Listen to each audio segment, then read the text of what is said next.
fenomena iklim yang membuat penurunan curah hujan dan kekeringan El Nino diperkirakan akan terjadi hingga akhir tahun dengan puncaknya pada Agustus hingga September. Diperkirakan curah hujan pada bulan-bulan tersebut berada di bawah kategori di bawah normal. Bahkan diprediksi mengalami kekeringan yang ekstrim, terutama pada wilayah Sumatera, Jawa, Bali, NTB, NTT, Kalimantan, dan Sulawesi.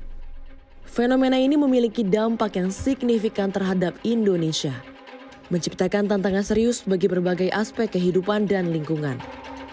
Selama musim kemarau dan El Nino, curah hujan menurun secara dramatis, mengakibatkan kekeringan yang mengancam pasokan air untuk pertanian, pemenuhan kebutuhan air minum, serta sektor industri. Sumber-sumber air seperti sungai, danau, dan bendungan mengering. Hal tersebut menghambat produktivitas pertanian dan menyebabkan kelangkaan air bersih bagi masyarakat.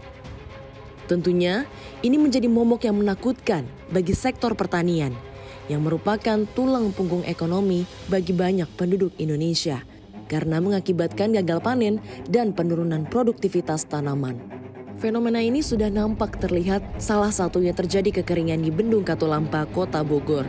Debit air Sungai Ciliwung yang memasuki Bendung Katulampa terus berkurang. Tercatat debit air mengalami pengurangan yang mulanya sebanyak 3.500 per detik, kini menjadi 2.700 liter per detiknya.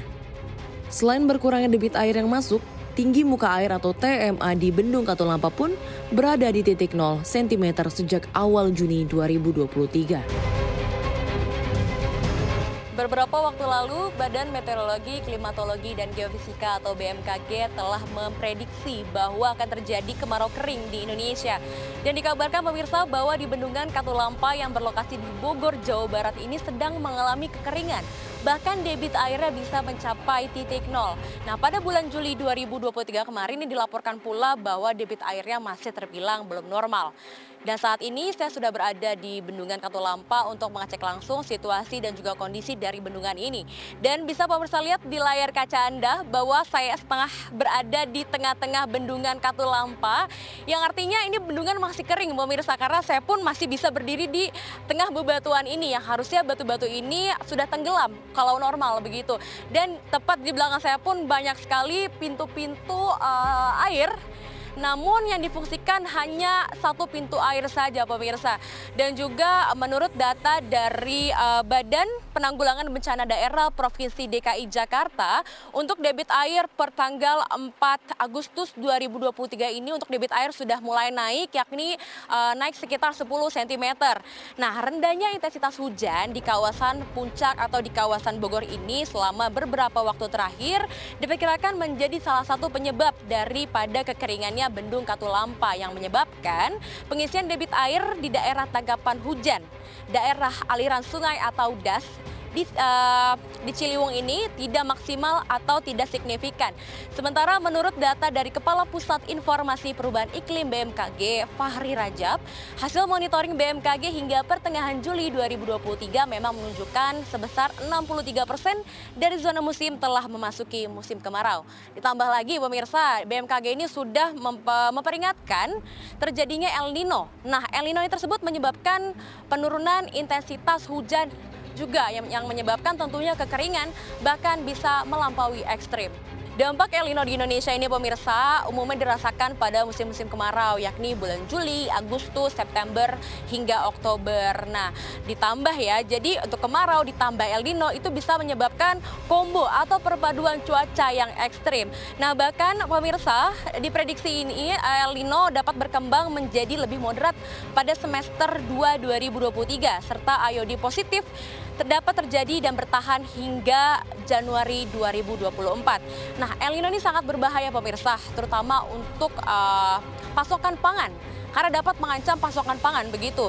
Nah, yang menjadi masalah apabila kekeringan ini atau El Nino ini tidak segera diatasi, sedangkan permintaan bertambah maupun stabil begitu ya, ini akan menjadi masalah serius. Nah, maka dari itu pemerintah pun sudah menyiapkan anggaran sebesar 8 triliun rupiah untuk meneruskan program bantuan pangan dalam menghadapi ancaman El Nino dan juga melakukan beberapa antisipasi, yakni untuk menghadapi krisis pangan dan ekonomi akibat El Nino, mulai dari menyalurkan bantuan sosial atau bansos, mengadakan pasar murah, mengimpor beras dan juga menyiapkan lahan ratusan hektar.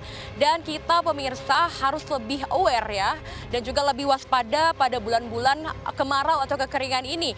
Terlebih lagi di Indonesia ini, di beberapa wilayah Indonesia sudah mulai terjadi cuaca ekstrim dan juga kekeringan. Hal serupa juga terjadi baru-baru ini. Bendungan Cisadane menghadapi ancaman serius akibat perubahan iklim yang drastis. Penurunan curah hujan di kawasan tersebut yang mencapai tingkat yang tidak lazim mengakibatkan pasokan air ke bendungan Cisadane terganggu secara dramatis. Volume air di dalam bendungan menurun secara drastis, mengakibatkan situasi kritis dalam hal pemenuhan pasokan air.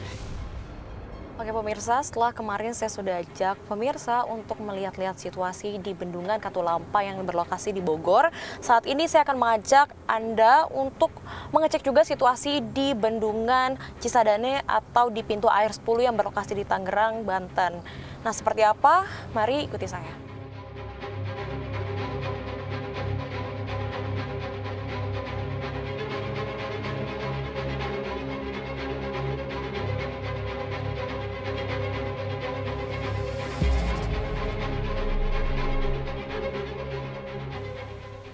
Oke, ini dia pemirsa di Bendungan Cisadane yang berlokasi di Tangerang, Banten. Nah, kemarin saya mendapatkan dari informasi dari warga sekitar bahwa di pintu-pintu air di sebelah kiri saya ini adalah sempat jebol ya, sempat jebol terutama di pintu air 7 ini yang mengakibatkan pasokan air untuk air baku atau air bersih ini tersendat juga untuk ke masyarakat maupun ke pertanian dan lain-lain begitu. Nah, kalau menurut pengakuan dari warga sekitar ya, saya tadi sempat mewawancara untuk masyarakat yang sering memancing di sini atau menebar jala begitu. Di sini memang sedang mengalami kekeringan sejak 2 minggu lalu. Tepatnya pada musim-musim kering ya. Terutama untuk di bulan Agustus ini pemirsa, meskipun masih awal bulan, ini adalah puncak-puncaknya untuk di musim kemarau maupun untuk El Nino itu sendiri. Nih, bahkan saya masih bisa berdiri di sini pemirsa. Yang harusnya saya sudah tenggelam. Yang seharusnya untuk kalau normal, airnya tuh mungkin bisa di atas kepala saya pemirsa. Ya, bisa dilihat. Nah, di sini kita lihat di sebelah sana pemirsa. Mari ikuti saya.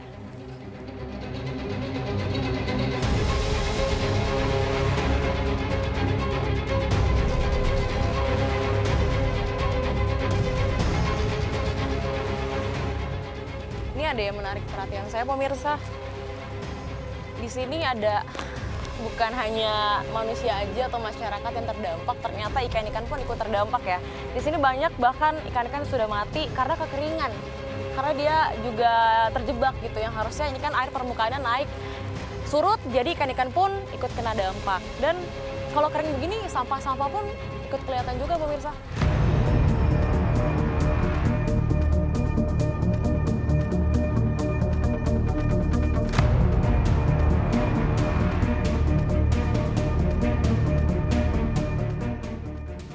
Saya ganti mic dulu karena saya habis ini akan tanya-tanya langsung ke para pemancing di sini ya, karena mereka yang sering kesini nih. Kita gangguin abangnya dulu ya. Halo Pak, lagi mancing ya Pak ya? Iya, lagi mancing. Oke Pak, sering Pak mancing di sini Pak? Tiap minggu. Minggu. Kan saya lagi kerja tapi shift 2, nyempetin waktu aja ke sini buat iseng mancing, lumayan lah ikannya gede-gede juga. Pak, tapi tuh ini lagi kering ya Pak ya, lagi surut airnya Pak ya di Cisadane? Betul, lagi surut.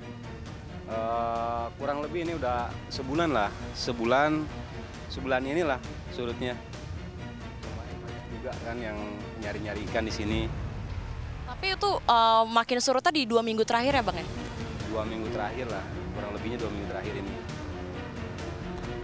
Kalau biasanya normalnya ini gimana sih Pak untuk apa namanya debit airnya, muka airnya biasanya segimana sih? Debit air sih kalau untuk ukuran saya kurang tahu ya, untuk ukuran cuman kurang lebihnya setengah ini nih, ini stabilnya ya, stabilnya dari baterai yang ini nih, setengahnya.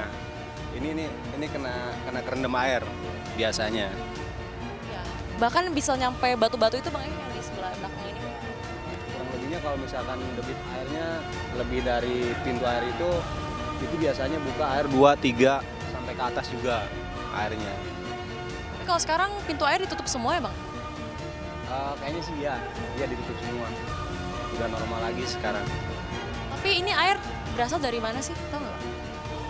Kurang tahu juga ya aliran Cisadane ya kemungkinan sih dari Bogor juga awalnya. Oke, makasih ya. Maaf sudah diganggu, Pak. Oke, terima kasih. Selamat mancing, Pak. Oke, pemirsa. Tadi saya udah ajak ngobrol salah satu masyarakat yang sering mengunjungi Cisadane ini untuk memancing. Habis ini kita lihat-lihat lagi yang di sebelah sana. Mari ikuti saya.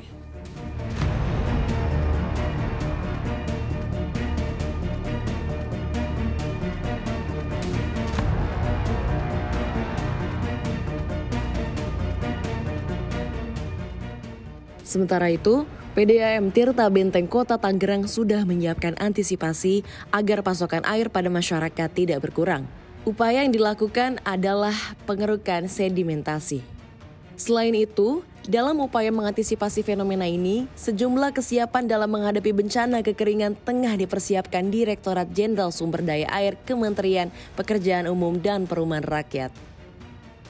Direktur Jenderal Sumber Daya Air Kementerian PUPR, Jarod Widyoko menyebut ada 2 hal yang dialokasikan Ditjen SDA, yakni pembuatan rehabilitasi dan pemeliharaan untuk sumur-sumur yang ada, lalu pengaturan bendungan-bendungan embung yang terdapat pintu-pintu air. Selain itu, Ditjen SDA juga telah mempersiapkan sebanyak 223 bendungan dengan total volume 6,73 miliar meter kubik, sedangkan volume pemanfaatan sebesar 4,37 miliar meter kubik. Pemirsa, fenomena El Nino ini memang sangat berdampak nyata kepada masyarakat sekitar, terutama untuk berbagai sektor, salah satunya pertanian. Ancaman kekeringan ini kian nyata dan menjadi momok yang menakutkan bagi para warga Tangerang. Karena di aliran atau bendungan Cisadane ini adalah merupakan salah satunya yang mengaliri untuk pasokan air bersih untuk masyarakat. Maka dari itu pemerintah dan juga kita selaku masyarakat diharap mewaspadai dan juga diharapkan pemerintah dapat melakukan program percepatan untuk mengantisipasi dari adanya dampak ini. Dari Tangerang, Banten, saya Liana Salsabila, juru kamera Muhammad Iqbal dan Indra, tim liputan CNBC Indonesia.